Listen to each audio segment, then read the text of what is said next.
I think there really is something about those different types of skills in life being tested, and those who are actively doing it being able to hear their story in Yeah. that. Which is, it's also just nice too that we're sitting with someone who's transitioned into the field of psychology to be able to sit in a quieter place but know how loud it is, Right. you know. And yeah, and you touched on something, and it just slipped my mind, but the, you know, the departments they contract with therapists that are going to give the best rate, right? That doesn't mean they're the best people for the officers that are going to go there.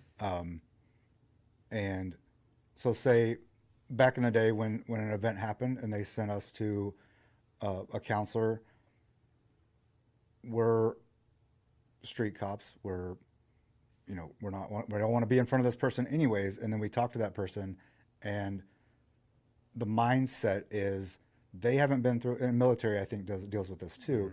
They haven't been through what I've been through. They're not going to understand. And what it took me a very long time to come to grips with is they don't have to understand. Like I will never understand your actual experience. That doesn't mean I can't sit with you in it and validate it and that type of stuff.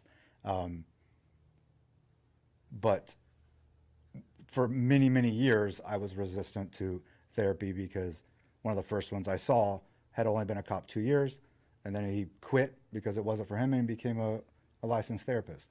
I sat in front of him, thought, this guy doesn't know nothing about nothing because he was a cop in a little bitty town, and I was brainwashed to think that Dallas PD was the top of the top. So I gave him no respect. I did my time and I left, and I never took a single word that he said. He probably could have he could have saved me years of terrible coping skills and anxiety and all sorts of stuff had I just taken the time and trusted him.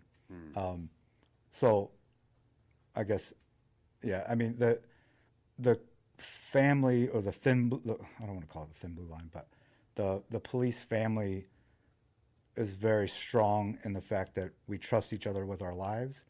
Why are we not trusting each other?